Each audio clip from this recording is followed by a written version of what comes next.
Bien, la clase de hoy tiene que ver con el tema o con la unidad, con la última unidad del programa de fisiología vegetal. Es fisiología de post cosecha. Y es un tema relativamente nuevo que se ha agregado a esta materia porque se ha visto la necesidad de incursionar en temas relacionados con procesos que siguen ocurriendo en productos que ya han sido cosechados.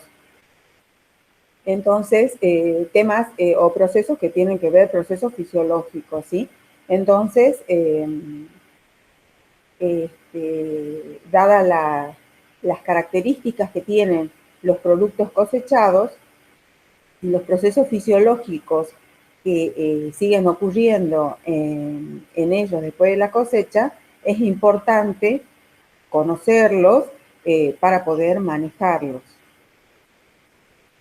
Entonces les decía que esta vendría a ser la última unidad. Les recuerdo que yo no estoy dando los temas en orden, sino de acuerdo a la distribución que tienen en la guía de trabajos prácticos, como para que vayan teniendo un conocimiento previo antes de la práctica. Bueno, para comenzar con este tema es importante tener el concepto de cosecha, que seguramente muchos ya lo tienen, y no es más que el acto de separación o extracción de un producto que tenemos en el campo para realizar su comercialización y su consumo.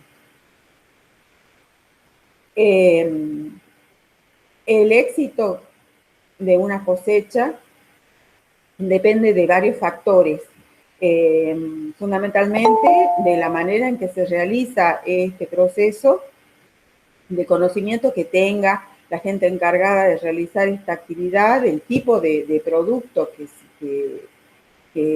se va a cosechar.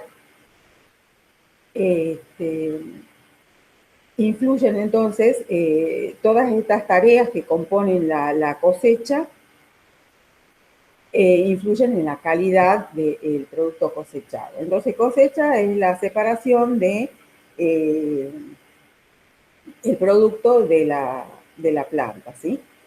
Y el término post cosecha es el periodo de tiempo que va desde la recolección del producto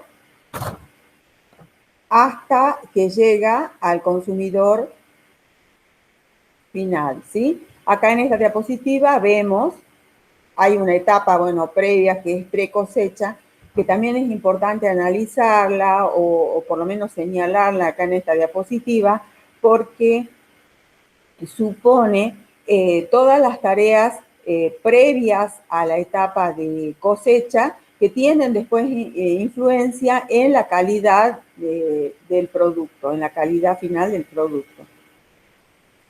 Entonces, post cosecha son todas aquellas etapas o pasos que siguen después de que se ha realizado la recolección del producto fruti-hortícola, ¿sí? El producto puede ser un fruto o puede ser una hortaliza, hasta que llega al consumidor final.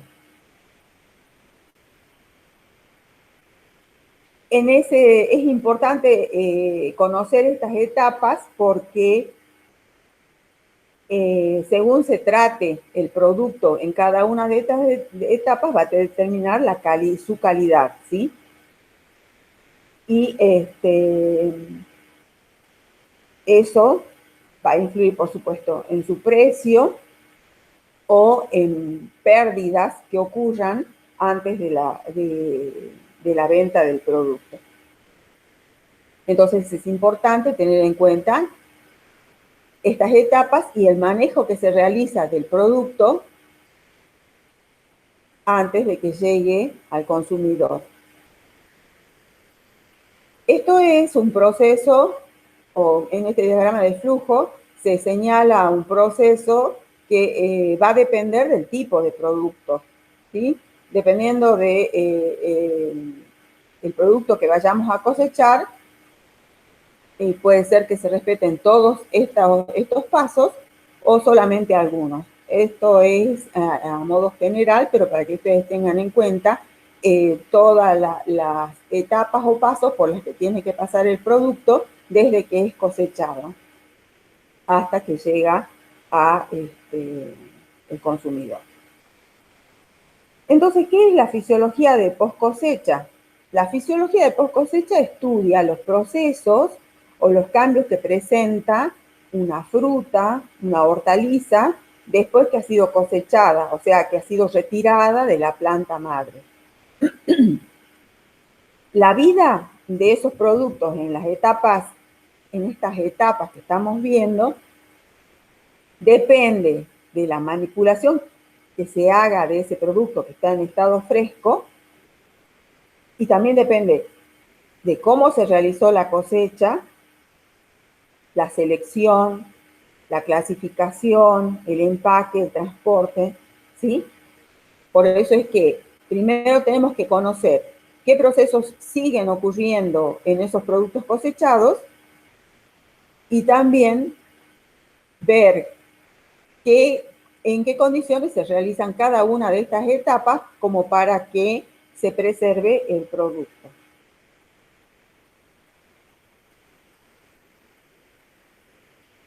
Yo les decía hace rato que una de las condiciones a tener en cuenta y fundamentales a tener en cuenta cuando se realiza la cosecha es poder determinar el momento de cosecha de un producto. En muchos casos esto depende de las características que impone el mercado para realizar la cosecha. Y hay distintos índices que van a determinar el momento de cosecha dependiendo del producto. Hay productos en donde se hace una determinación del color o del tamaño o del sonido, como dice acá. No sé si ustedes han escuchado alguna vez que para cosechar zapallo, muchos dicen, hacen un golpecito y si sienten como un ruido a hueco, ya está listo ese zapallo para cosechar. Pero eso también depende del tamaño que tenga, la forma, ¿sí? El color está acompañado de esa serie de observaciones.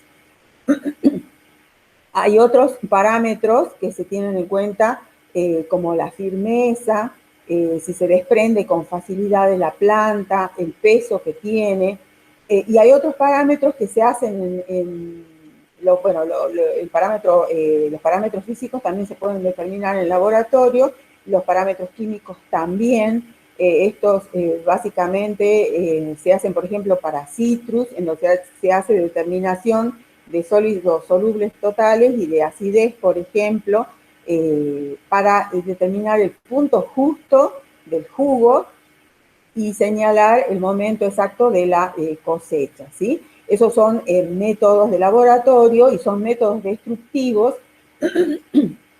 que nos señalan el momento justo para realizar la cosecha. Después hay métodos o parámetros cronológicos en donde tenemos en cuenta los días desde la siembra, por ejemplo, se cuenta la cantidad de días desde la siembra o los grados de temperatura acumulados. Esos son parámetros no destructivos. Esto ustedes lo van a ver cuando vean cursen la materia de fruticultura. Esto nada más yo les estoy señalando para que tengan en cuenta que la determinación del momento de cosecha va a definir de manera muy importante la calidad del producto y su vida luego de la post cosecha. También hay parámetros fisiológicos, que son los que nos interesan a nosotros, en donde, por ejemplo, se puede valorar la actividad respiratoria, y ya vamos, a medida que avancemos en esta clase, vamos a ver que esta actividad respiratoria es muy diferente según el tipo de producto que se trate. Entonces, es importante determinar el momento de cosecha porque esto tiene influencia en el producto, en la calidad del producto que estamos cosechando y en su duración, en el tiempo en que mantiene esa calidad hasta que llega al consumidor.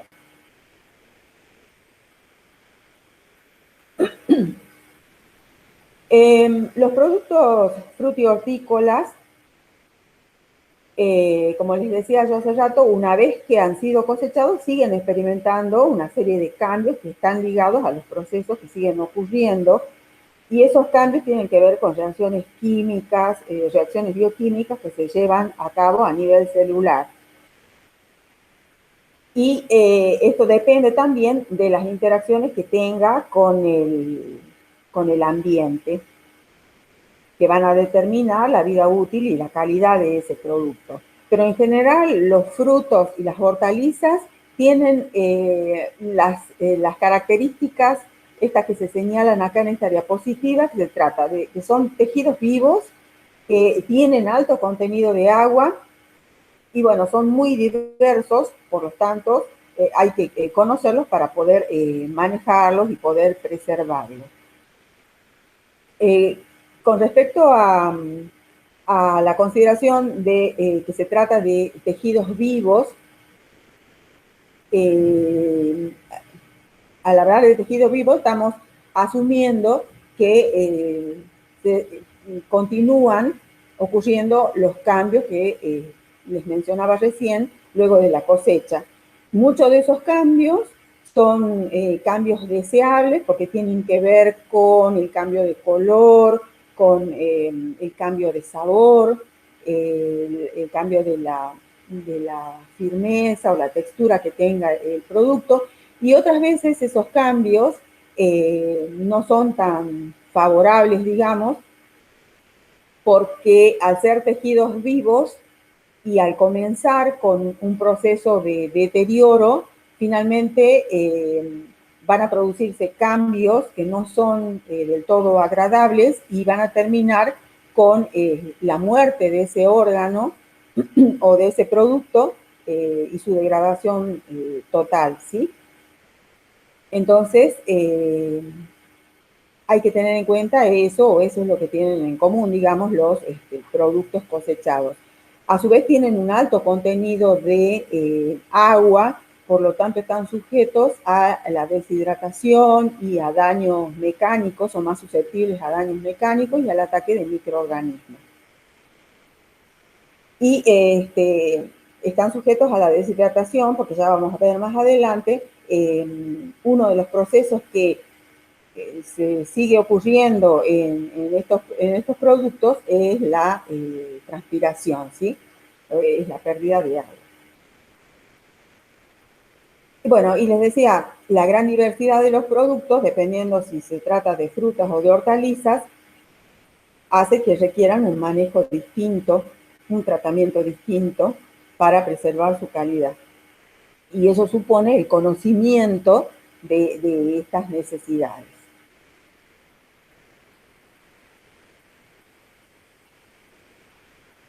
Al tener las características que yo les señalaba antes, podemos decir que los frutos o estos productos frescos son considerados como productos perecederos porque tienen esa tendencia a deteriorarse por motivos fisiológicos que siguen ocurriendo en él, o por la invasión de algún patógeno, alguna plaga, y eso, por supuesto, va a desmejorar su calidad. Entonces, acá yo le pongo una tablita en donde se ve más o menos de acuerdo a la sensibilidad que tenga ese fruto o ese producto de ser afectado, tiene una vida útil o una vida potencial de unas pocas semanas a varias semanas en las cuales se puede conservar sin ningún problema. Esto para que tengan idea ustedes, por supuesto no están todos los productos, hay algunos, en este caso hay hortalizas, ¿sí? En su mayoría, entonces, para que tengan en cuenta que no todos duran lo mismo una vez que han sido cosechados, ¿sí? Justamente por las condiciones que les acababa de señalar yo en la diapositiva anterior y por los procesos fisiológicos que siguen ocurriendo luego que han sido cosechados.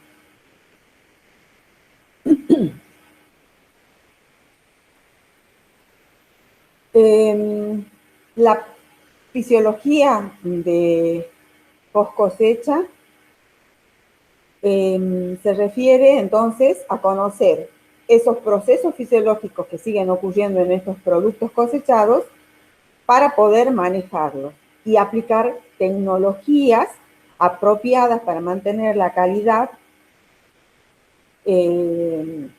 Entonces, hay que conocer la biología y hay que conocer tecnologías para evitar transformaciones metabólicas indeseables en ese producto.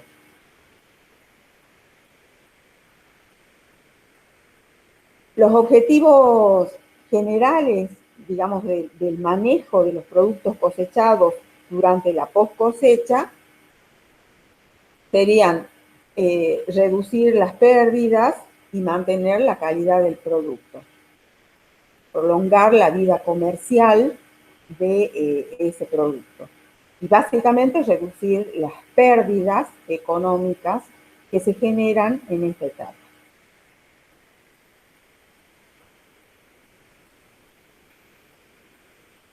Las pérdidas que se originan en las etapas de post cosecha son bastante altas. Fíjense, en el caso de los países en vías de desarrollo, el porcentaje es alto, llegando hasta un 50% de la pérdida del producto cosechado, ¿sí? Y hay alguna bibliografía, alguna publicación que habla en algunos casos de hasta un 80%. Es un valor bastante alto, ¿sí? Y entonces vuelvo a señalar que es importante conocer entonces la biología del producto cosechado, con qué tecnología se pueden manejar las condiciones ambientales para evitar esa disminución de la calidad y prolongar la vida útil de ese producto. Pero es importante entonces tener en cuenta las pérdidas que se producen en cada una de esas etapas que yo les señalaba en una de las primeras diapositivas, donde estaba el diagrama de flujo del proceso post cosecha. En cada una de esas etapas, de acuerdo a la forma en que se haga, hay pérdidas. Esas pérdidas vienen por golpes, por daños que se hagan al producto. Como consecuencia de eso se aceleran los procesos fisiológicos que ocurren en ese producto, aumentan las posibilidades de infección por patógenos. Muchas veces esos golpes son imperceptibles, pero internamente ya la fruta se ve afectada, ¿sí?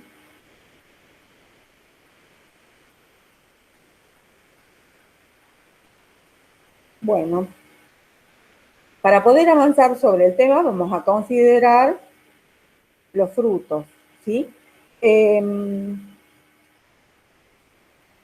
fruto tiene que pasar por un proceso de desarrollo. El concepto de desarrollo lo vamos a tener en cuenta también cuando hablamos de una planta entera. El desarrollo es el proceso que construye finalmente una planta. En alguna bibliografía ustedes lo van a encontrar como sinónimo de morfogénesis.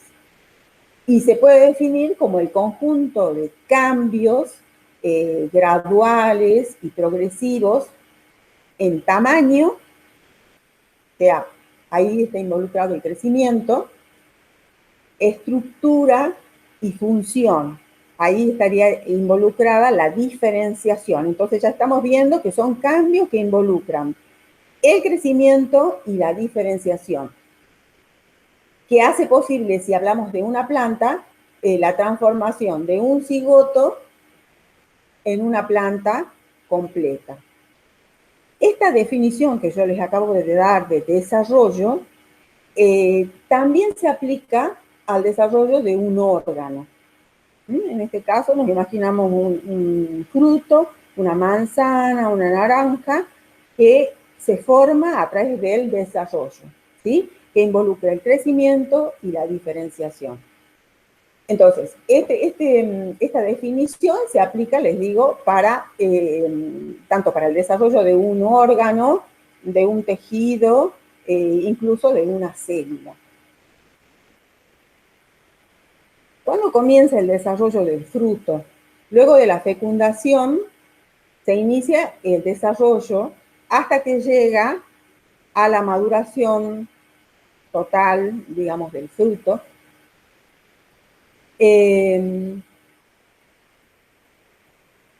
Este proceso, inicialmente que comprende el crecimiento,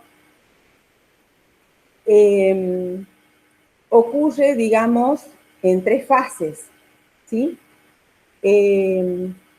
Una primera fase del crecimiento, hay un predominio de la división celular.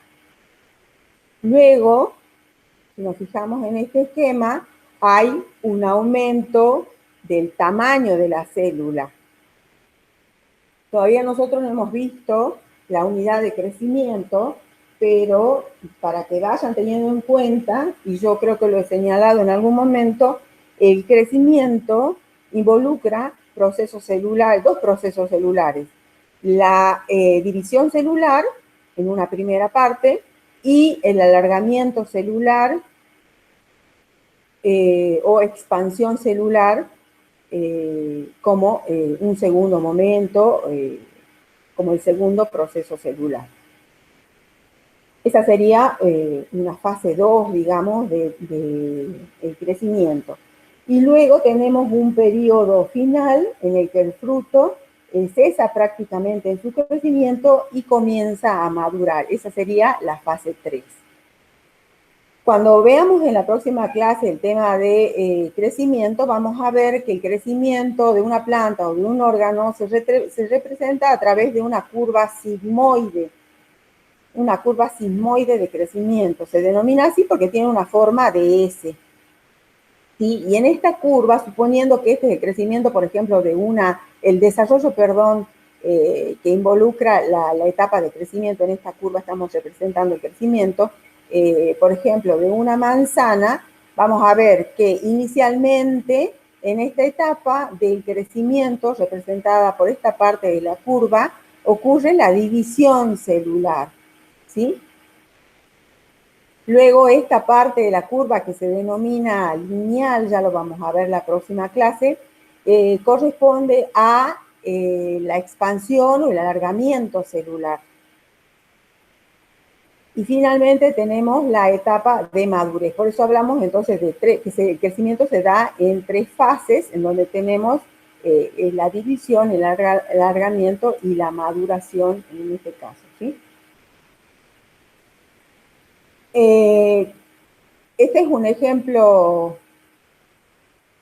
de una fruta que tiene un crecimiento, digamos, normal. Hay frutas en donde, por ejemplo, las frutas de carozo, se da una curva doble sigmoidea, son como 2S, pero porque tiene una etapa de transición intermedia. Eso ya lo vamos a analizar, repito, la clase que viene. Pero para que vayamos entendiendo entonces el desarrollo, vemos que está compuesto en una primera parte con el crecimiento, y posteriormente viene la etapa de maduración y finalmente la etapa de senescencia, que termina con la muerte del órgano que estamos considerando. Cuando, si retomamos el inicio de formación del fruto, el proceso que marca el cambio o la transformación del ovario de la flor al fruto, que comienza a desarrollarse, se denomina cuajado. Este paso, cuando el fruto se dice que ya ha cuajado, se supone que ahí ya se inició un crecimiento rápido de los tejidos del ovario. Estaríamos en esta parte. Acá se produce el cuajado y comienza el crecimiento rápido de los tejidos del ovario. Si el crecimiento no se inicia, porque no se dan determinadas condiciones, por ejemplo, de temperatura, se desprende el ovario y hay una primera abscisión o caída de los frutos. Para que el fruto inicie su crecimiento y su desarrollo, se tienen que dar 3 requisitos. En primer lugar, que las yemas que dieron origen a ese fruto sean yemas maduras, que estén bien formadas, que estén bien nutridas. En segundo lugar, está relacionado con, o el segundo factor está relacionado con el ambiente, fundamentalmente con la temperatura. Durante la fecundación es fundamental, ¿sí?, para que se asegure una buena polinización, un buen desarrollo del tubo polínico y la fecundación. Y en tercer lugar, para que se inicie el desarrollo del fruto, es importante el aporte adecuado de fotoasimilados. Entonces, si no se cumplen algunos de estos factores, se produce la caída de los ovarios, ¿sí?, de las flores, porque no existen, no se dan los factores como para que se produzca el desarrollo del fruto. Ahora, cuando nosotros estamos hablando en este momento supongamos que ya se inicia el desarrollo, ahí tenemos que tener presente que el fruto es siempre un sumidero, ¿sí?, un sumidero de fotoasimilados, es destino. Las hojas actúan como fuente, son los sitios de la planta en donde se realiza la fotosíntesis. Esos fotoasimilados van a ser trasladados a los sumideros, o sea, a los destinos que están en activo crecimiento, como en este caso los frutos. Entonces, si los 3 requisitos de esto que yo les señalaba se cumplen, se inicia el periodo activo de división celular, o sea, la fase 1. Estaríamos acá en esta parte de la curva. Repito, esta es una curva sigmoide del crecimiento, me está describiendo el crecimiento de, en este caso, un órgano, pero tranquilamente con esta curva yo puedo representar el crecimiento de una planta entera. No todas las curvas son de la misma manera y, por ejemplo, esta etapa se puede cumplir en unos pocos días en el caso de pimiento o tomate y durar varios meses, como por ejemplo en los citrus, ¿sí? Entonces depende del producto que se esté considerando. La división celular, que supone, claro, la mitosis, es un proceso que prevalece entonces en esta fase del crecimiento y es un proceso que exige mucha energía.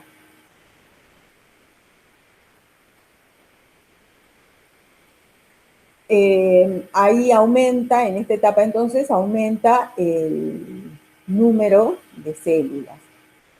y es necesario entonces el aporte de carbohidratos en esta etapa para iniciar el desarrollo.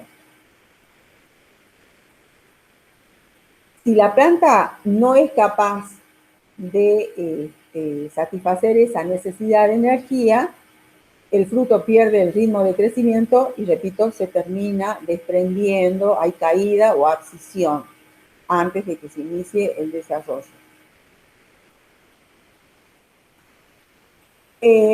Cuando se habla del desarrollo de frutos, en general se señala 3 momentos en los que es posible la caída de los frutos.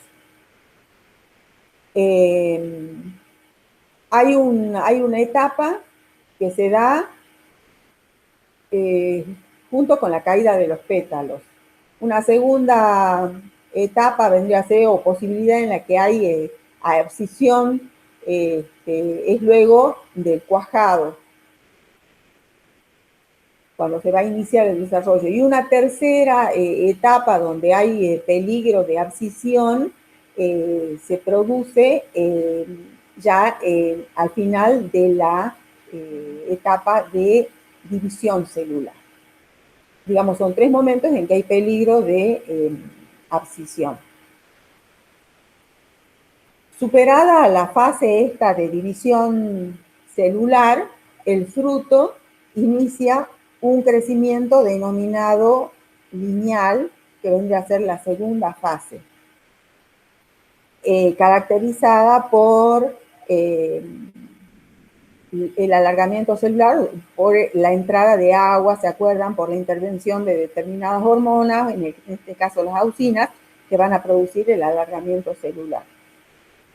Todos estos procesos que yo les estoy señalando, que ocurren y que acompañan al desarrollo de un fruto, surgen de la interacción o son consecuencia de la interacción de reguladores, ¿sí? De reguladores del desarrollo, o sea, de hormonas. Entonces, el desarrollo o el resultado del desarrollo depende de la biosíntesis de diversas hormonas en el mismo fruto, o que llegan a ese fruto por transporte o la exportación de otras partes de la planta. Entonces, todos estos cambios que yo les mencionaba van acompañados o son regulados por la presencia de hormonas. En la mayor parte de los casos, las hormonas se sintetizan en las semillas que poseen los frutos y ejercen su acción a través del desarrollo de estas. Bueno, esto no sucede así en el caso de los frutos partenocárpicos. Recordemos que estos son frutos que carecen de semillas, pero también tienen la intervención de hormonas en su desarrollo. La mayor parte de las hormonas relacionadas con el cuajado del fruto tienen que ver con hormonas que están presentes en la semilla, ¿sí? El ácido abscísico es una hormona que es un regulador del desarrollo y que está implicado en la abscisión, induciendo la síntesis también del etileno, que también está relacionado con la abscisión. Entonces, estas hormonas van a aparecer cuando ocurra lo que yo les acababa de mencionar hace rato, referido a la abscisión o al desprendimiento de los frutos. En la mayor parte de los frutos, la parte de expansión celular está regida por las auxinas, ¿sí? Acuérdense que las auxinas eran las generadoras de ese alargamiento celular. Aunque hay excepciones, por ejemplo, hay frutos como la uva, en donde más que las auxinas, las giberelinas son las que tienen esa función de agrandamiento del fruto. O sea, está relacionada con la expansión celular, y hay alguna bibliografía también que habla de su relación con la expansión celular en ciruelas, en frutillas. La citocinina aumenta la maduración en tomate, por ejemplo. El etileno es otra hormona que controla el proceso de maduración y que va a estar presente con determinadas características dependiendo del tipo de fruto. Bueno, yo les menciono así muy por encima estas hormonas, pero para que tengan ustedes en cuenta que acompañando o regulando el desarrollo del fruto y para que se produzca tanto el crecimiento, la maduración y la senescencia, volvemos a lo mismo, volvemos a considerar que todo esto es regulado por las hormonas, ¿sí? Y que no es una solamente la que interviene, sino que tiene que haber un balance entre ellas para que se defina determinado proceso.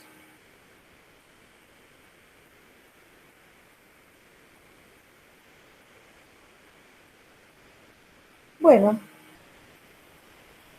una vez que se ha completado el crecimiento, comienza la etapa de maduración. La etapa de maduración se define como un conjunto de cambios externos que tienen que ver con el sabor, con la textura de un fruto, pero esto ocurre una vez que ha completado su crecimiento. Hay frutos que acumulan almidón durante su crecimiento y durante la maduración lo hidrolizan a azúcares simples como glucosa, fructosa, sobre todo, y ello exige una gran cantidad de energía. En estos frutos, la maduración se caracteriza porque hay un aumento de la tasa respiratoria. Hay otros frutos que en esta etapa, o en la etapa de crecimiento, digamos, van acumulando directamente monosacáridos. Durante su crecimiento, entonces acumulan monosacáridos.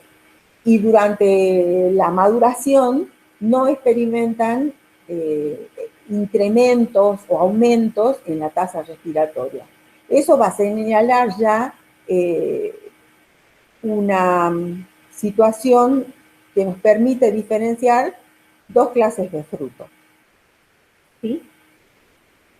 De acuerdo a las sustancias que hayan acumulado durante la etapa de crecimiento. Entonces, en la maduración van a ocurrir cambios que tienen que ver con la textura, con el sabor de los frutos y cambios externos también, ¿sí?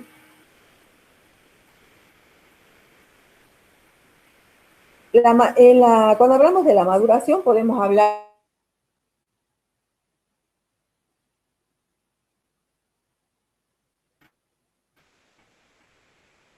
madurez fisiológica es cuando el fruto alcanzó su tamaño máximo, fíjense, creció hasta el máximo y ahí se desencadena la maduración y es el momento en el cual las semillas tienen su mayor vigor.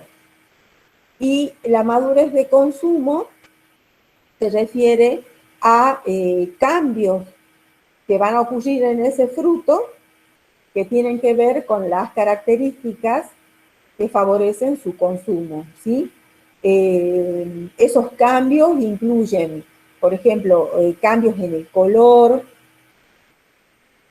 a través de la alteración de la clorofila, aparecen carotenoides, hay modificación en la textura, alteración de la turgencia celular, hay cambios en la estructura de la pared celular, modificación de los azúcares, de los ácidos orgánicos, de los compuestos volátiles, ya comienzan a emitir algún aroma determinado y se van produciendo cambios que también generan un sabor determinado en esos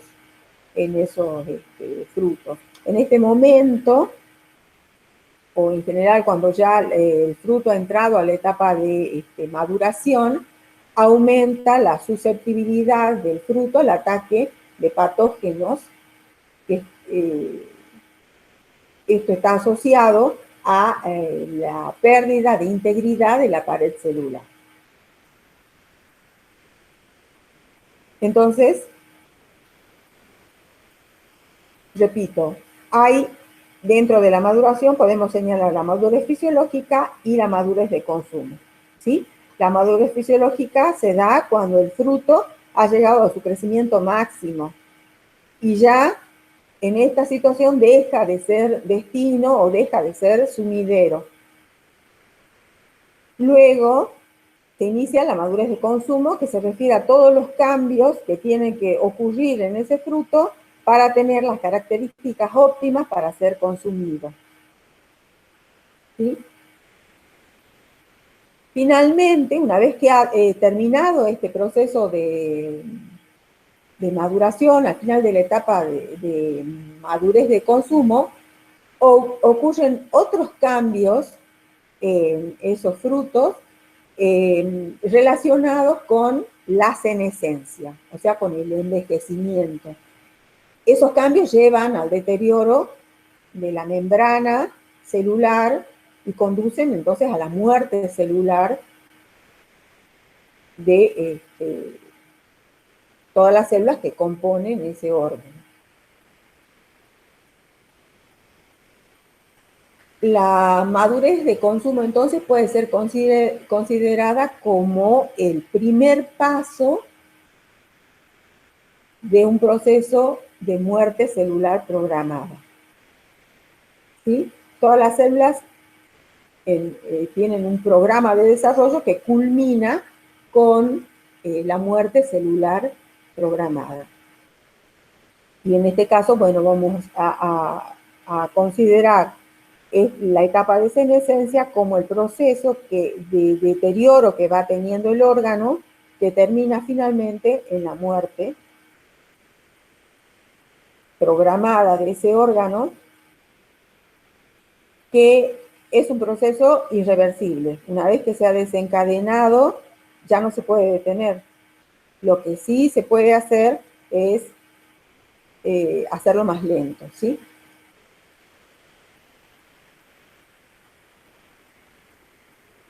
Entonces, todos estos cambios que conducen a la muerte celular son procesos bioquímicos que inicialmente ocurrían en el fruto, que eran procesos de síntesis. Ahora se han transformado en procesos de degradación que van a conducir al envejecimiento y, repito, a la posterior muerte del órgano. Y como consecuencia de esto, las frutas pierden su sabor, se hacen menos firmes, se hacen, o sea, excesivamente blandas. También durante la senescencia hay una gran susceptibilidad tanto de las frutas y de las hortalizas al ataque de microorganismos. El crecimiento y la maduración de la fruta solo se completa cuando la fruta está unida a la planta. ¿Sí? O sea, nosotros tenemos que tener en cuenta que esta etapa de crecimiento y la etapa de maduración se tiene que dar en la planta. Si nosotros cosechamos terminada la etapa de crecimiento nada más sin esperar que se cumpla la etapa de maduración fisiológica, no vamos a obtener el producto que queremos para comercializar. ¿Sí? Entonces, el crecimiento y la maduración de la fruta solo se completa cuando la fruta está unida a la planta. Y la maduración organoléptica o la maduración de consumo y la senescencia pueden ocurrir separando el fruto de la planta. ¿Sí? Ya vamos a ver que hay diferencias según el tipo de fruto, ya lo vamos a considerar en qué momento se cosecha un fruto y en qué momento hay que cosechar otros. ¿Sí? ¿Quedó claro entonces en qué consiste el desarrollo? El desarrollo es un proceso que involucra crecimiento, o sea, cambios cuantitativos que podemos medir, ¿sí? Yo puedo pesar un fruto, puedo medirlo, y cambios cualitativos que tienen que ver con estas etapas de maduración, ¿sí? Cambios de color, que puedo visualizar, por ejemplo, en un fruto.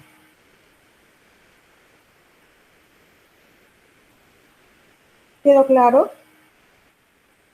Igualmente, repito, nosotros vamos a ver la próxima clase, vamos a empezar con el tema de crecimiento y ahí a lo mejor les queda más clara este tema. Lo importante es que sepan, que vayan teniendo en cuenta que yo puedo registrar el crecimiento de un fruto a través de un número, dependiendo del parámetro que seleccione. Si, por ejemplo, determino, lo puedo pesar, puedo ir registrando esos valores y con eso puedo ir construyendo esta curva, ¿sí? Que en donde se va plasmando el parámetro que se considera, por ejemplo, el peso en el tiempo, cómo va a ir aumentando el peso en el tiempo.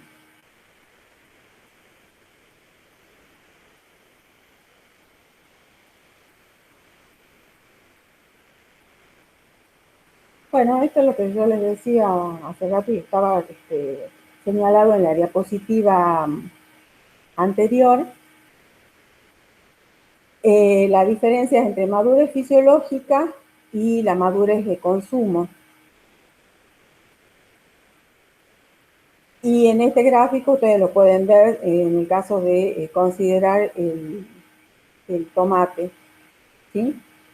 Fíjense, acá se señala la madurez fisiológica y está señalando que yo ahí puedo, en el caso del tomate, puedo realizar la cosecha.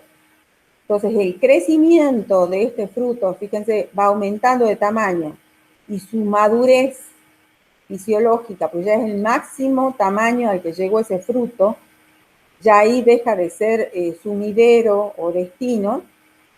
En el caso del tomate, yo lo puedo cosechar. Esto tiene que suceder en la planta. La madurez comercial, o sea, todos los cambios que siguen luego, o su madurez de consumo, que tiene que ver con los requisitos de sabor y de color que se fijan en el mercado para poder comercializarlo, en el caso del tomate, pueden ocurrir después de la cosecha. ¿Sí? Esto puede ocurrir en el fruto separado de la planta madre. Esto me está indicando que yo puedo realizar la cosecha en este punto, en la madurez fisiológica. En el caso del tomate se cosecha pintón. Se observa verde claro así por fuera y adentro un leve color rojizo, pero leve. Y eso me va a indicar que después, separado de la planta, va a seguir ocurriendo cambios que tienen que ver con su madurez de consumo. Ustedes van a encontrar otras definiciones, madurez comercial, madurez organoléptica, pero que tiene que ver con las características de sabor, de color, de aroma que se requieren en ese fruto para poder ser consumido y que definen la calidad de ese producto. ¿Se entiende la diferencia hasta acá, chicos, sobre la madurez fisiológica y la madurez de consumo?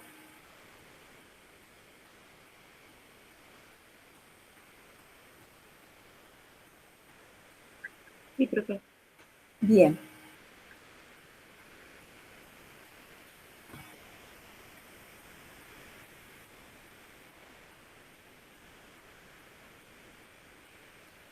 Bueno, seguimos con el tomate.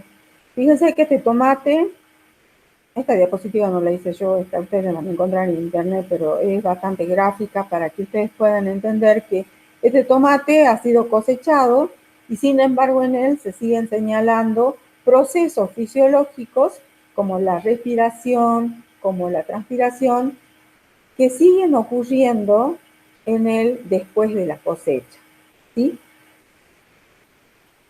Acá también se señala la producción de etileno. Y también estos cambios que se establecen durante la maduración de consumo hace que sean susceptibles al ataque de enfermedades que pueden afectarlo durante esta etapa de post cosecha. Entonces, existen factores biológicos que van a afectar o van a estar relacionados con el deterioro que sigue la fruta una vez que ha sido cosechada. Repito, el deterioro ese es irreversible, no se puede frenar, ocurre naturalmente y va a terminar en la muerte celular. Lo que se puede hacer es conocer cuáles son esos procesos que siguen ocurriendo en el producto cosechado y cómo los podemos retrasar. ¿Sí? El primer proceso que vamos a considerar, bueno, acá tenemos, lo señalamos, la respiración, la transpiración, la producción de etileno, los cambios en la composición química de los frutos y la desorganización de los tejidos por la presencia de patógenos en la etapa de post-cosecha. Veamos qué pasa con la respiración.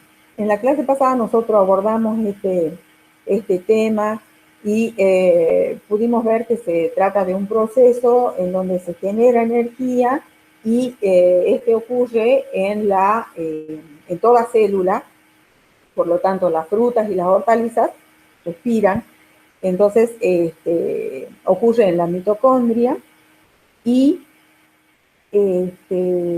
supone la utilización de las reservas que tengan tanto las frutas como las hortalizas, que pueden ser almidones, proteínas, lípidos, que pueden ser oxidados y a partir de los cuales se pueden obtener energía. Este esquema es para recordarles nada más lo que vimos en la clase pasada, que el proceso de respiración ocurre en toda célula y que una parte, la glucólisis o glicólisis, ocurre en el citoplasma, la oxidación del piruvato, el ciclo de Krebs y la cadena transportadora de electrones ocurre en la mitocondria y que como producto final se obtiene energía en forma de ATP. Las frutas y las hortalizas, una vez que han sido cosechadas, ya no dependen de la planta, dependen de sus propias reservas. Y el hecho de que se produzca la respiración supone un desgaste, una utilización de esas reservas. Si no se maneja bien, se acelera el deterioro de ese producto, ¿sí? De la fruta o de la hortaliza. Entonces, la respiración consume las reservas, azúcares, por ejemplo.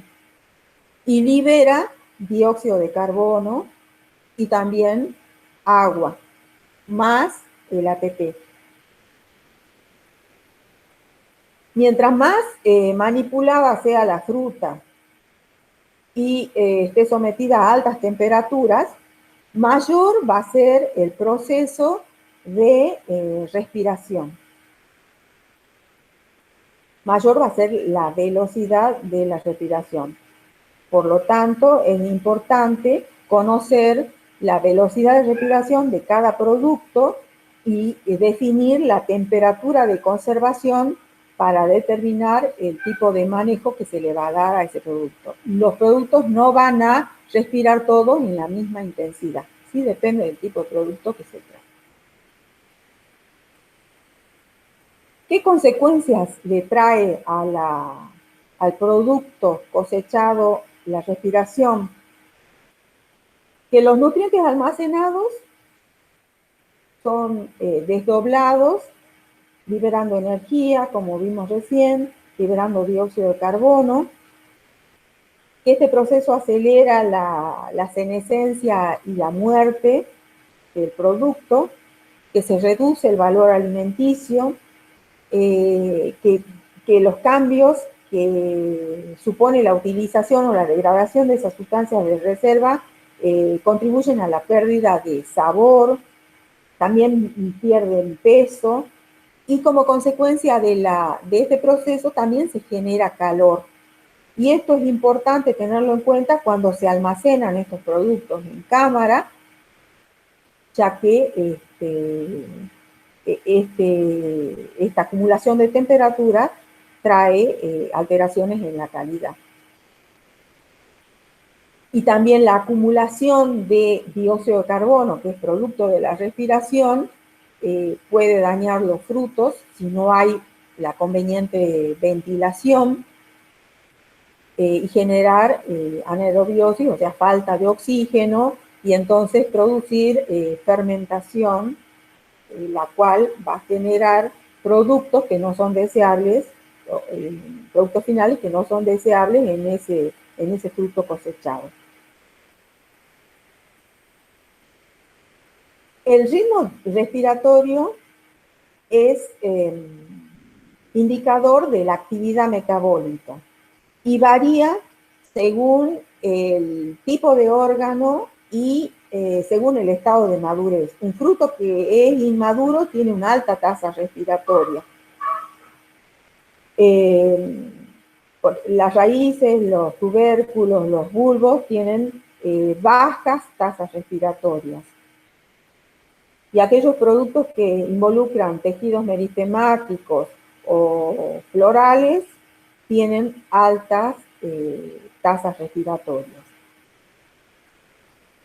Esto es importante conocerlo porque lo podemos controlar este proceso manejando la temperatura en un rango de 0 a 40 grados. Se puede establecer allí que si se aumenta la temperatura 10 grados centígrados dentro de ese rango de 0 a 40, la tasa respiratoria se duplica. Entonces es importante conocer el efecto de la temperatura sobre el proceso respiratorio. Y es importante saber las características del producto cosechado, porque repito, si se trata de un producto inmaduro, la respiración va a ser mayor y va a ir disminuyendo a medida que llega a la madurez fisiológica. Otros productos o otros frutos muestran un aumento en la respiración que está caracterizado por la producción de etileno, que ya lo vamos a ver más adelante, y a estos frutos se los denomina climatéricos. La respiración en general se ve acelerada por altas temperaturas, por la presencia de oxígeno, por la presencia de daños mecánicos, la presencia de patógenos, ¿sí? Van a acelerar la respiración. Bueno, entonces, estas son las consecuencias que me están señalando que no es un proceso, digamos, favorable para mantener la vida útil del producto cosechado, sino que es un proceso, la respiración es un proceso que yo tengo que tratar de manejar para preservar durante más tiempo a ese producto.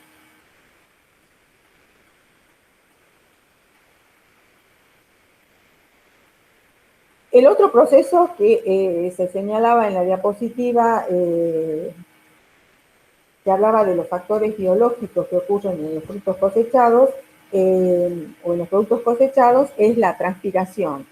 Si se acuerdan, la transpiración era la pérdida de agua en forma de vapor de una hoja, de la superficie de una hoja, y esto se da también en los frutos, ¿sí? Y tiene que ver con un gradiente de potencial agua, o en este caso se habla de un gradiente de presión de vapor que existe entre el interior del fruto y la atmósfera que lo rodea.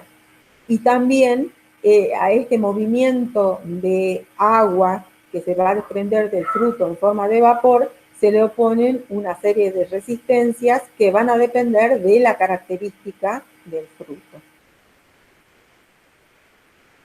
Es uno de los principales procesos de deterioro comercial y fisiológico, y fundamentalmente es importante considerarlo en el caso de las hortalizas. En las hortalizas de hoja, por ejemplo, es muy marcado el efecto de deterioro que tiene la transpiración.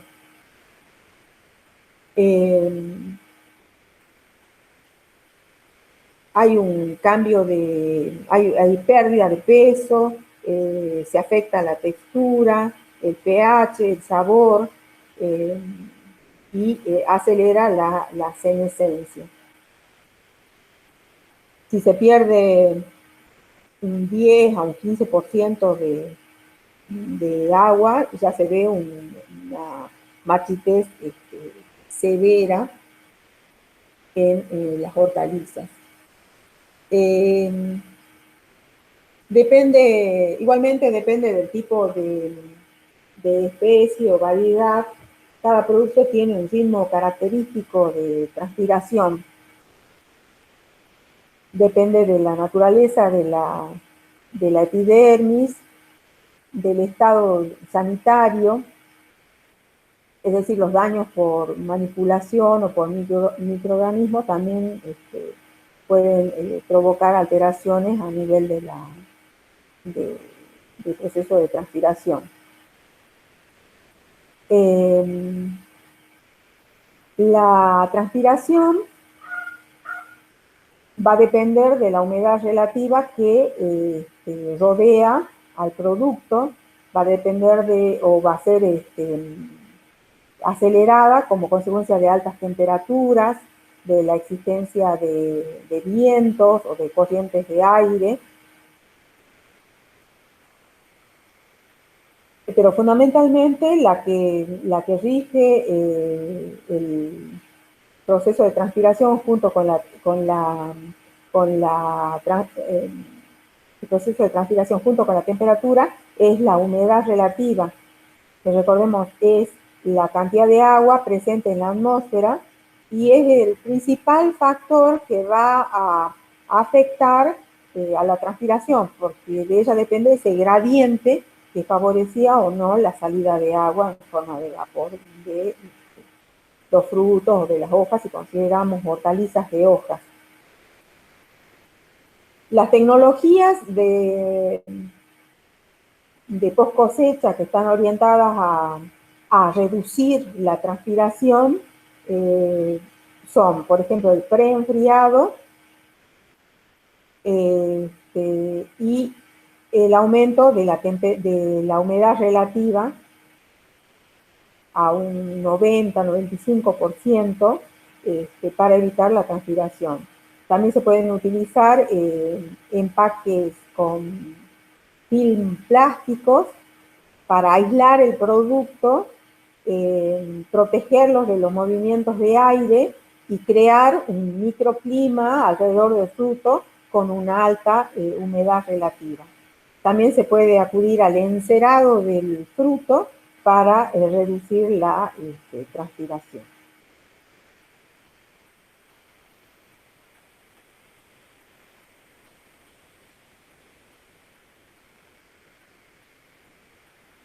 Otro de los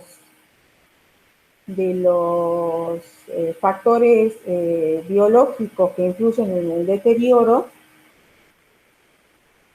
es la producción de etileno.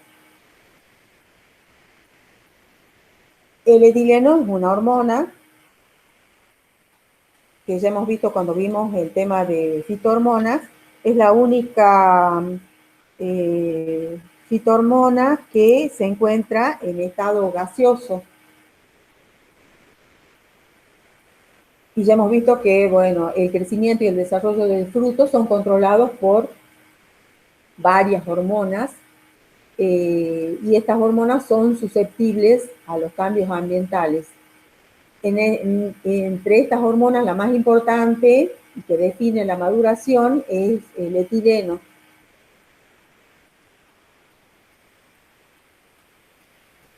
Se produce en distintas partes de la planta, pero su síntesis aumenta en el caso de la madurez de los frutos, por ejemplo, ¿sí? Al ser un compuesto gaseoso, se transporta por difusión. Otra cosa que hay que tener en cuenta que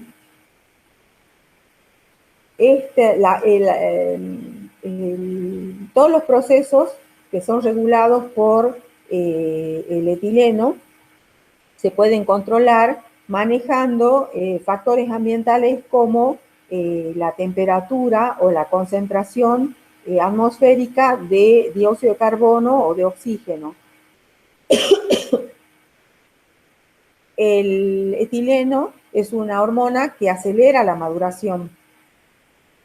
Y en caso de que nosotros busquemos retrasar la maduración porque en el mercado no están dadas las condiciones para comercializar ese producto, tenemos que tener en cuenta que podemos controlar la producción de etileno, retrasar la maduración de los productos, manejando la temperatura y la composición de la atmósfera en la que se almacenan estos productos. El efecto del etileno se ve inhibido por altas concentraciones de dióxido de carbono, bajas concentraciones de oxígeno y temperaturas inferiores a 20 grados, y la fruta no ha completado su madurez de consumo. Y si la fruta ha completado su madurez de consumo y simplemente se la quiere mantener en esas condiciones por algunos días, se puede conservar a esta temperatura. Aunque acá lo importante es de 0 a 6 grados, lo importante es que la temperatura de 0 grados, una temperatura, si bien ahí se inhibe la producción de etileno, o el efecto del etileno, es una temperatura que no conviene porque ya una temperatura por debajo de 1 grado centígrado ya hay daños por congelamiento en los órganos cosechados.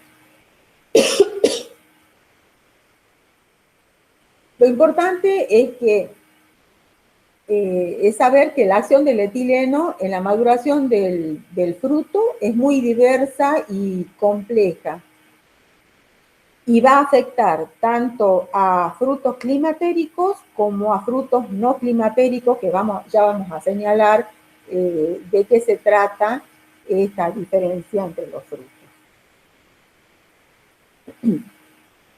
Bueno, acá en esta diapositiva se le señala el efecto del etileno en el desarrollo de un vegetal. A nosotros en esta instancia lo que nos interesa es, en el caso de la maduración de los frutos y el desverdizado de los citrus, por ejemplo, que es una aplicación, que ya lo vamos a ver más adelante, de una aplicación del etileno en post cosecha. Después tiene múltiples efectos fisiológicos en otros momentos del desarrollo de la planta.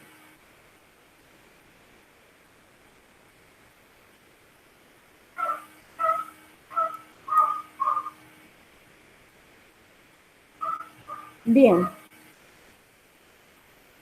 dentro de los factores que están relacionados con el deterioro, también tenemos que considerar los cambios en la composición química que van ocurriendo con la maduración y con la senescencia del producto. Estos cambios tienen que ver con cambios de color, con la pérdida de clorofila, desarrollo de carotenoides, de licopeno, pardeamiento por cambios en compuestos fenólicos. Hay cambios en carbohidratos, descomposición de componentes de pared celular, de pectinas, polisacáridos, producción de aceites volátiles, y todos los que se señalan en esta diapositiva, que van a ocurrir sí o sí en la etapa de maduración. Y que se pueden, por supuesto, dependen del tipo de producto que se esté considerando, ¿sí? Y se pueden visualizar en las diapositivas que siguen. Ya veníamos hablando de dos tipos de frutos, los frutos climatéricos y los frutos no climatéricos.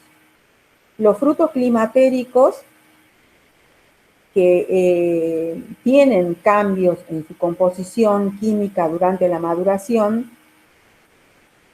se representan acá en esta diapositiva. Vemos que hay aumentos, por ejemplo, a medida que pasa el tiempo en la maduración, hay aumentos, por ejemplo, del color rojo, del color amarillo, hay aumento en el contenido de azúcares, aparecen aromas, se ablandan estos frutos, hay un aumento de todos estos cambios que involucran determinados cambios a nivel bioquímico, ¿sí? Y hay otros en los que hay una disminución, ¿sí? Por ejemplo, hay una disminución del color verde, por lo que decía hace rato, la pérdida de clorofila, la degradación de la clorofila a medida que se avanza en la maduración. Hay una disminución del almidón, porque este se transforma en azúcares, ¿sí? Hay una disminución de la acidez y un aumento de azúcares también. Bueno, son todos estos cambios en su composición que van ocurriendo a lo largo de la maduración de los frutos, pero frutos climatéricos. ¿Cuáles son los procesos que a nosotros nos permiten distinguir si se trata de un fruto climatérico o de un fruto no climatérico? Los procesos son la producción de etileno y la tasa o velocidad de respiración. La producción de etileno está señalada por esta curva de puntitos y la respiración por esta de línea continua, ¿sí? Fíjense que a medida que se avanza en la maduración, la respiración va aumentando. Este era el caso de aquellos frutos que yo les decía hace rato, que cuando en el crecimiento acumulan almidón y en la maduración a ese almidón lo degradan a monosacáridos, a glucosa, a fructosa, y esa degradación requiere energía. Entonces, en esos frutos, la maduración se caracteriza por un aumento de la respiración. Y también hay un aumento en la producción de etileno.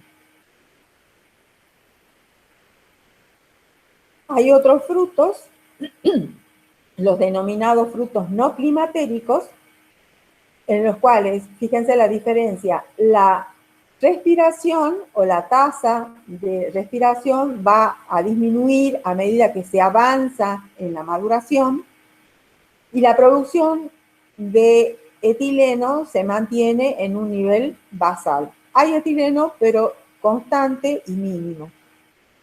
¿Sí? Hay cambios que acompañan a la maduración, pero que tienen que ver con el proceso propio de la maduración. Pero si consideramos nosotros el proceso de respiración y la producción de etileno, vamos a ver diferencias. Estas diferencias son las que nos permiten distinguir a otro grupo de frutos, que son los frutos no climatéricos. Estos son los frutos que acumulan durante su crecimiento monosacáridos y durante la maduración no experimentan aumentos muy significativos en el proceso de respiración. Al contrario, hay una disminución de la respiración. ¿Sí? ¿Ven la diferencia entonces entre los frutos climatéricos y los no climatéricos? Los frutos climatéricos, podemos decir que son aquellos que pueden madurar no solo adheridos a la planta, sino también después de cosechados. Cuando son cortados en la etapa preclimatérica, como yo les señalaba hace rato en el caso del tomate, la banana también es un fruto climatérico, la manzana. Estos tipos de frutos alcanzan rápidamente la senescencia en vista de que la respiración está acompañada por un aumento similar en los niveles de etileno. Y sabemos que el etileno coordina y sincroniza el proceso de maduración. En realidad lo acelera, ¿sí? Y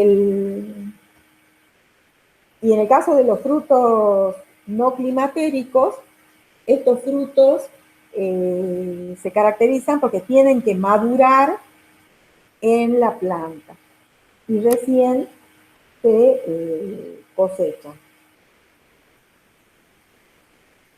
Por ejemplo, la frutilla es un fruto no climatérico, la uva, los citrus, solo alcanzan la maduración cuando están unidos a la planta. Estos, como yo les acabo de decir hace ratito en la diapositiva anterior, no presentan un aumento en la respiración ni en la producción de etileno luego o sea, durante la maduración. No desarrollan los patrones climatéricos que incluyen ese aumento de la respiración y la producción de etileno o biosíntesis de etileno y la respuesta autocatalítica al etileno. El etileno es esta hormona que se produce, que la producen los frutos climatéricos y que su misma presencia estimula su propia síntesis, ¿sí? Por eso se habla de una producción autocatalítica.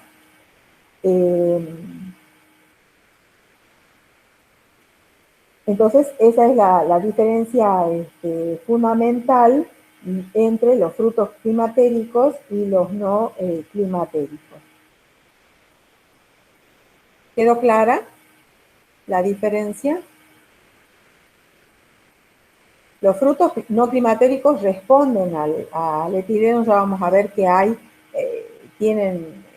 cuando veamos la aplicación comercial del etileno en post cosecha, vamos a ver que hay aplicaciones del etileno en frutos no climatéricos porque responden a,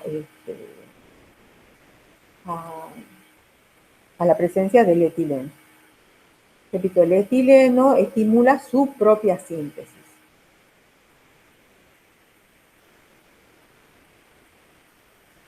Bueno, acá tienen ejemplos de frutos climatéricos y no climatéricos. Esto es importante conocerlo porque nos permite saber en qué momento vamos a hacer la cosecha. Si se trata de un fruto no climatérico, ¿cuándo vamos a cosechar? A ver, ¿quién me contesta? ¿Vamos a cosechar en madurez fisiológica o cuando se haya completado la madurez de consumo?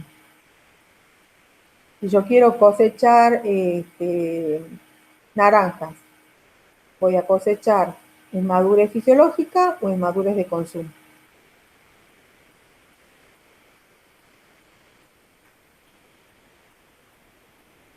¿Quién me puede contestar?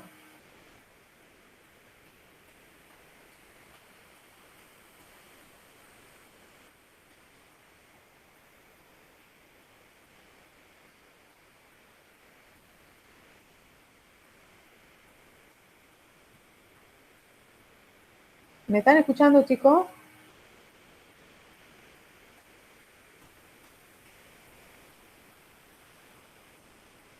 Sí, profe. Bien. La pregunta era, esto nos puede ayudar a determinar en qué momento vamos a cosechar. En el caso del tomate, ¿se acuerdan dónde les decía yo que podemos realizar la cosecha del tomate? Cuando ha cumplido la madurez, ¿de qué tipo? Fisiológica. Biológica, ¿sí? Ha crecido, ha llegado a su crecimiento máximo, deja de ser sumidero y ahí comienza la madurez de consumo. Yo puedo cosechar ahí el tomate. El tomate es un fruto climatérico. ¿Qué significa? Que su tasa respiratoria aumenta a medida que va madurando y aumenta la producción de etileno.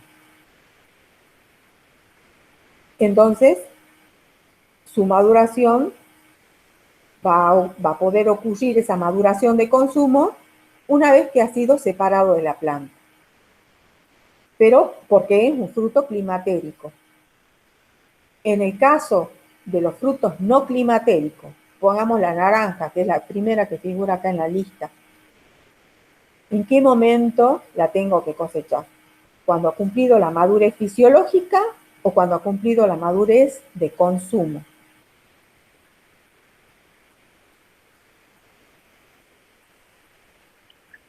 De consumo.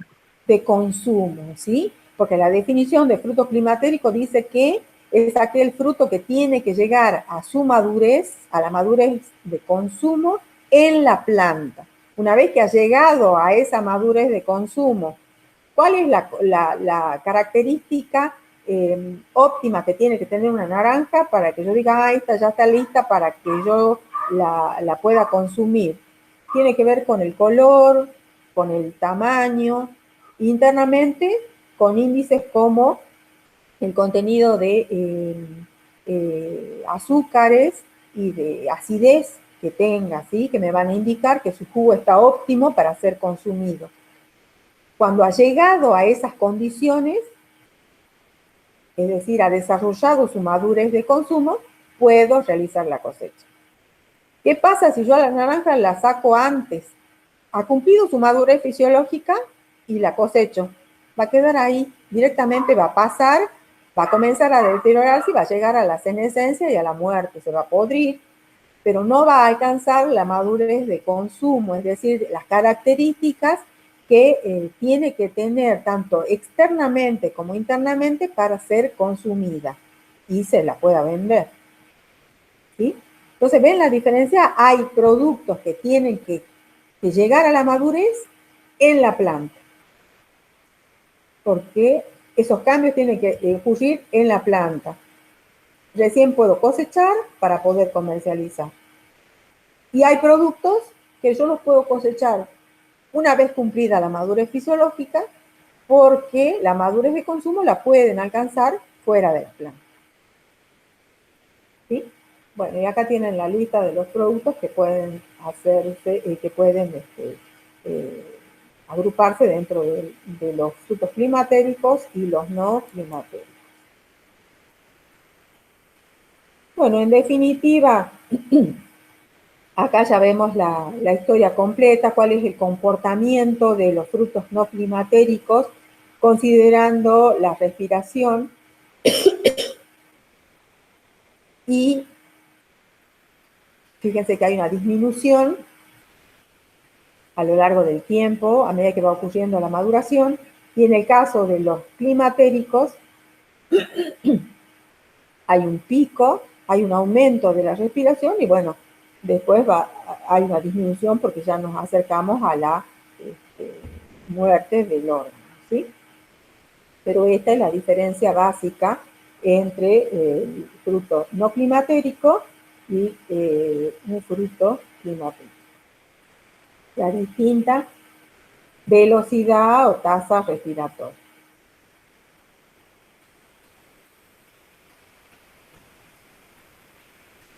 Bueno, después tenemos también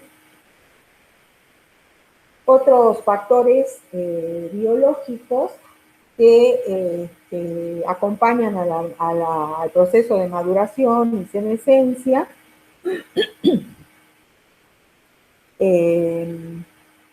que son la desorganización de los tejidos por patologías post cosecha. En este momento, los hongos y bacterias invaden con mayor facilidad, en este momento del desarrollo del fruto, digamos, los órganos y bacterias invaden con mayor facilidad los tejidos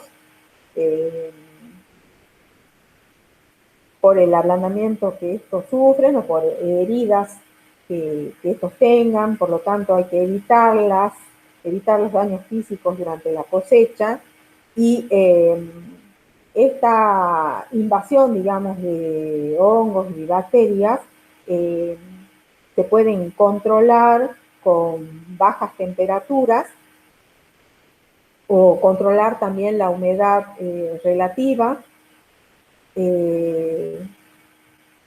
Habíamos dicho que la humedad relativa debería ser alta para evitar la transpiración, pero no al grado de saturación, porque esta puede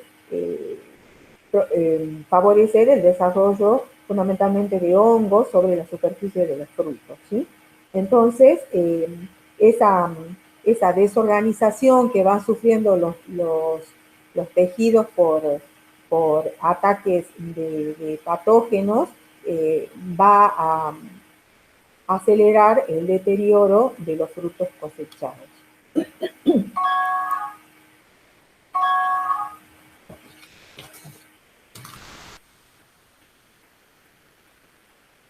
Bien. Ahora tenemos que tener en cuenta los factores ambientales. Ya hemos considerado factores biológicos, o sea, que tienen que ver con el producto cosechado. Y ahora vamos a tener en cuenta factores ambientales que van a acelerar el deterioro de la calidad del producto. Dentro de esos factores ambientales tenemos la temperatura, la humedad relativa, el nivel de oxígeno, el nivel de dióxido de carbono y el etileno. Fíjense que el etileno aparece como un factor interno y también vuelve a aparecer en este caso como un factor externo.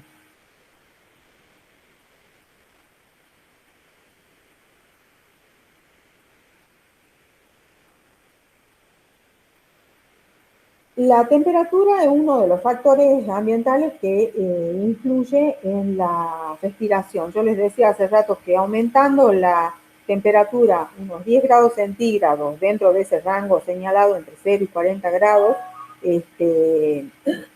se duplicaba la tasa de respiración. Es importante tener en cuenta el efecto de las temperaturas extremas, ¿sí? Fundamentalmente del daño por congelamiento. En el caso del daño por congelamiento, las alteraciones externas que se pueden observar en los frutos son bastante marcadas, como se puede ver acá en el caso, por ejemplo, de las bananas, en el que se produce un oscurecimiento en la cáscara. El daño es evidente al intentar almacenar este producto en condiciones de bajas temperaturas, ¿sí? Se busca reducir la temperatura para disminuir la respiración y para disminuir la producción de etileno, pero hay que tener cuidado porque, como les decía yo hace rato, temperaturas de 1 grado centígrado, por debajo de 1 grado centígrado, ya podemos observar este tipo de daños en frutas como por ejemplo la banana, y esto ya afecta directamente la comercialización, no se puede vender este producto. Y en este caso, en el caso del tomate, también se ven pequeños hundimientos a nivel del epidermis, aparecen como puntitos hundidos, y eso ya también afecta la comercialización y favorece la colonización por algún patógeno. Entonces, la temperatura es un factor que hay que tenerlo en cuenta. Sabemos que esta va a acelerar tanto el proceso de respiración como la producción de etileno, en el caso de los frutos climatéricos. Entonces hay que tratar de manejarla, hay que tratar de controlar esa temperatura, pero que no sea muy por debajo de, como les digo, 1 grado centígrado, porque se producen estas alteraciones, ¿sí? Porque por tratar de evitar un proceso estamos generando otra situación en la que estamos dañando ya a nivel de celular y a nivel de los tejidos, como consecuencia del congelamiento, estamos produciendo este tipo de daños que altera totalmente la calidad del producto. Con respecto a la temperatura, también es importante tener en cuenta que la fruta recién cosechada viene con una temperatura del campo que hace que se requiera una etapa previa de almacenado que consiste en el preenfriado, ¿sí? Justamente para quitarle esa temperatura que se genera luego de la cosecha. Entonces, sí o sí hay que bajar la temperatura mediante una etapa de preenfriado, porque si no estamos generando esas condiciones de alta tasa respiratoria y de alta producción de etileno que, repito, son negativas. Después tenemos la humedad relativa. Es otro factor que tenemos que tener en cuenta y tratar de manejar, porque era el factor que determinaba la transpiración, la ocurrencia de transpiración. Lo que se aconseja siempre es, cuando hay que almacenar los productos, almacenarlos en alta humedad relativa. Alta dice 90, 95%, ¿sí? Pero para minimizar la transpiración, no más allá, no cercano al punto de saturación, digamos, porque esto trae otro efecto indeseable, como es la condensación de agua sobre el producto. Y esto trae aparejada la germinación de esporas de hongo que pudieran estar en la superficie del producto y entonces acarrea una mayor incidencia de el ataque de patógenos, ¿sí? Entonces, es importante considerarla para controlar, para minimizar la transpiración, pero no nos tenemos que exceder en la humedad porque estamos favoreciendo la actividad de patógenos. También los niveles de oxígeno y de dióxido de carbono son importantes como componentes de la atmósfera y cuando se quieren almacenar los productos en atmósferas controladas. Lo ideal es que esa atmósfera tenga un alto contenido de dióxido de carbono y un bajo contenido de oxígeno. ¿Por qué creen que se requiere una reducida cantidad de oxígeno?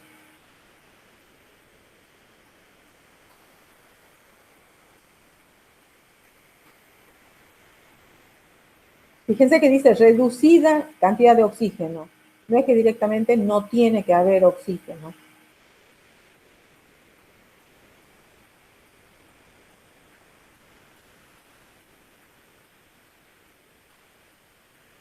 ¿Por qué creen ustedes que esta atmósfera controlada tiene que tener esta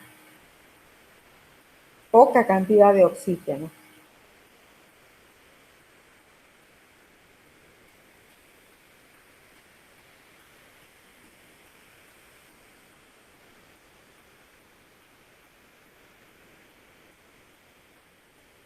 ¿El oxígeno es necesario para qué proceso?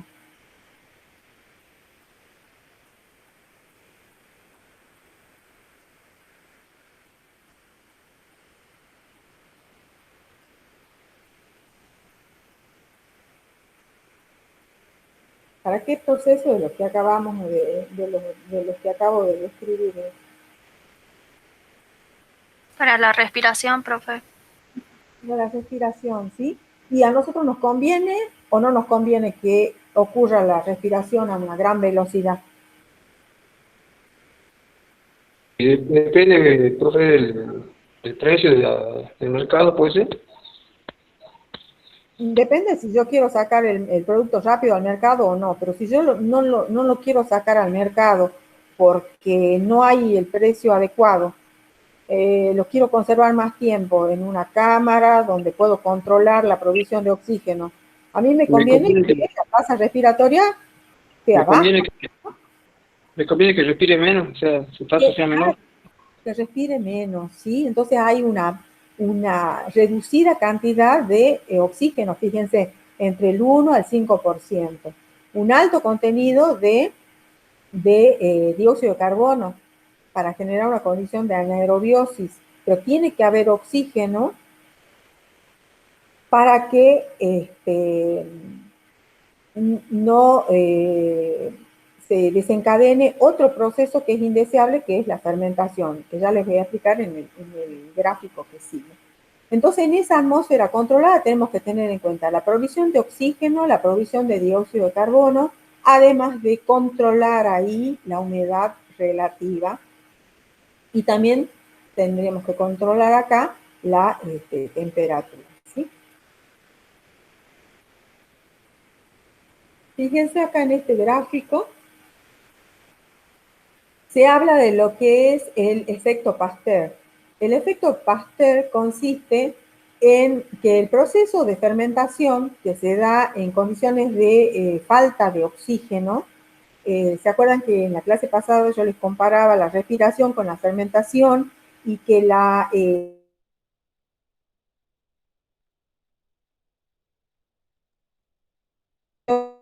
porque en ese caso oxígeno y se encadenaba la fermentación.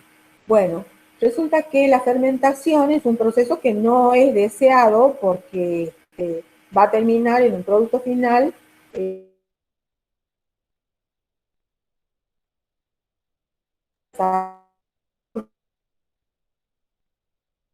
entonces para evitar que la fermentación ocurra, ¿cómo se detiene el proceso de fermentación? Con la presencia de oxígeno.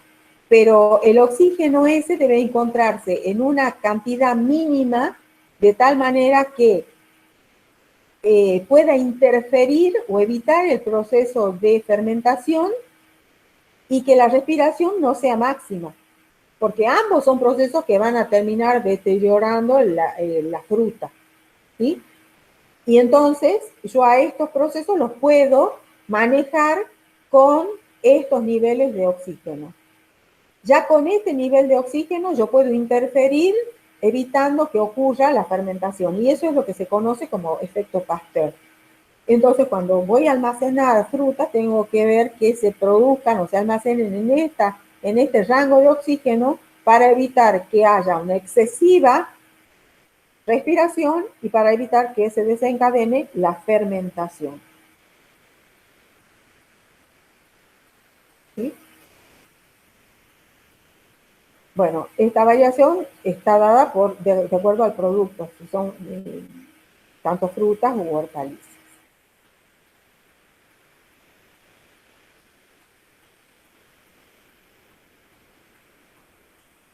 Yo les había dicho que presten atención en el caso del etileno, que el etileno tiene su aplicación, se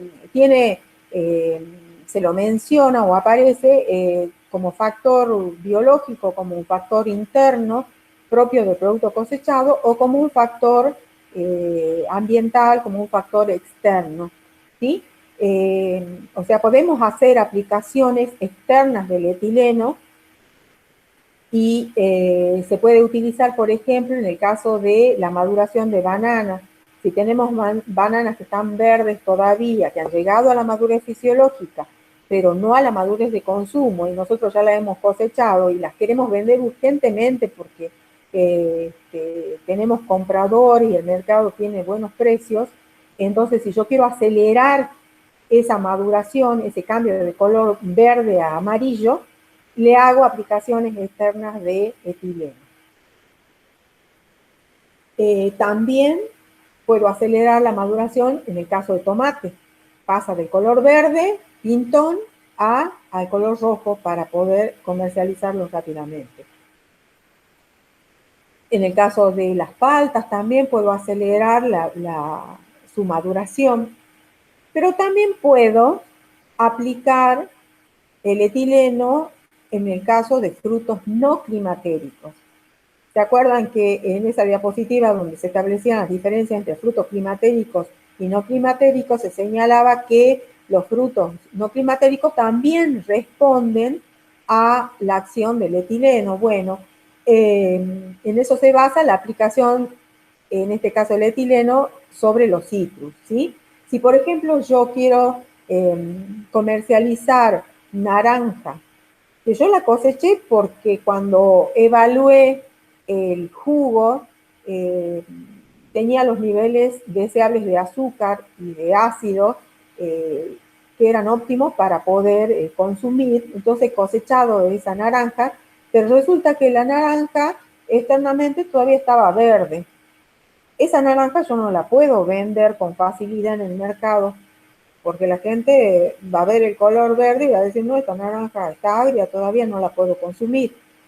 Entonces, si yo tengo la certeza que internamente ese jugo está óptimo para consumo, pero externamente la naranja está verde, la puedo someter a la acción del etileno, y como el etileno tiene efecto sobre la degradación de la clorofila, puedo transformar entonces ese color verde en color naranja o amarillo y favorecer entonces su aspecto y poder comercializar. ¿Sí? Entonces ese es un ejemplo característico de la aplicación de etileno en frutos no climatéricos. También se utilizan en pimientos, por ejemplo, para cuando quiero comercializar pimientos rojos. Y bueno, para estimular la abscisión, porque hemos visto que es una hormona que tiene un papel importante en el proceso de abscisión. Entonces, hay una aplicación del etileno para ser utilizado en cámaras, con la fruta o el producto almacenado allí, y también se puede utilizar en el campo. La producción del etileno es importante tenerla en cuenta cuando se quiere hacer el traslado de los productos, ¿sí? O cuando se los va a almacenar, si uno tiene una gran diversidad de productos. Por ejemplo, hay que tener en cuenta de no trasladar o almacenar frutos o productos climatéricos con hortalizas de hoja, por ejemplo. Yo no puedo trasladar o almacenar manzanas o bananas con espinacas o acelgas, por ejemplo, porque el etileno estimula la degradación de la clorofila. Y entonces vamos a acelerar la senescencia de esas hortalizas de hoja. Entonces esto es importante tenerlo en cuenta al momento de almacenar o de trasladar estos productos, ¿sí? No podemos juntar climatéricos con no climatéricos o con hortalizas de hoja, por ejemplo. Bueno, y finalmente en esta diapositiva están resumidas las distintas tecnologías que se pueden aplicar, dependiendo, por supuesto, del producto, que se puedan aplicar para retrasar el deterioro. Repito, no es algo que se puede detener, es algo que sí se puede retrasar, se lo puede hacer más lento aplicando una determinada tecnología para mantener la calidad de productos cosechados. Se puede hacer controlando la temperatura, que ya lo habíamos visto, analizando el efecto de la temperatura como factor de deterioro, controlando la humedad relativa, manejando la atmósfera que rodea al producto cosechado, adicionando etileno o removiéndolo. Esto es importante también tenerlo en cuenta, porque si yo tengo almacenado un producto climatérico, un fruto climatérico, en un ambiente donde lo quiero mantener hasta poder sacarlo al mercado, tengo que tener en cuenta que ahí va a haber una alta producción de etileno. Esa gran cantidad de etileno va a acelerar la maduración. Y si no es algo que yo quiero mantener la calidad por algunos días o algunas semanas, lo que conviene es remover ese etileno. Eso se logra con la ventilación o también manejando la temperatura y las concentraciones de oxígeno y de dióxido de carbono para reducir la producción de etileno, ¿sí? Pero lo importante, y si no se puede controlar los niveles de gases de la atmósfera, lo importante es poder ventilar el ambiente para remover ese etileno que sabemos que va a acelerar la maduración. También podemos hacer aplicaciones de fungicidas para evitar el desarrollo de hongos que van a prevalecer fundamentalmente cuando haya exceso de humedad. Y el uso de reguladores del crecimiento, ya habíamos visto el efecto de otro regulador que es la citocinina, que tiene la característica de retrasar la senescencia y entonces poder hacer aplicaciones de este producto para poder retrasar la senescencia.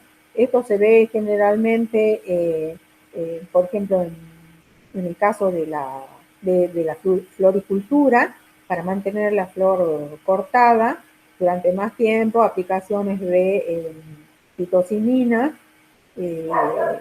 para alargar la vida en el florero, digamos, de esa flor cortada. También otra forma de disminuir el deterioro es prevenir el daño mecánico, y esto se logra utilizando una mano de obra que esté especializada en la tarea que va a realizar, ¿sí? Hay frutas que requieren un cuidado muy especial al momento de cosechar. Por ejemplo, en el sur, donde se realiza la cosecha de las cerezas, esta cosecha preferentemente la realizan mujeres que son más cuidadosas al momento de arrancar la fruta y colocarlas en los recipientes de cosecha. Entonces se prefiere, por ejemplo, mujeres para evitar el daño de esa fruta. Pero básicamente no es que los hombres no puedan realizar, sino que cada producto requiere un conocimiento especial para realizar la cosecha y evitar los daños al máximo, ¿sí? Y bueno, después condiciones que tengan que ver con la higiene de esos productos, que van a influir también en la calidad final del mismo, y no afectar al consumidor cuando tenga que consumirlo. Bueno, estas serían en forma resumida, y considerando los factores que tienen efectos directos sobre el deterioro de los frutos cosechados, los factores que más o menos se pueden manejar dentro de lo que se considera esta etapa de post cosecha, para mantener por más tiempo la calidad del producto cosechado. Con esto estaríamos terminando la clase de hoy.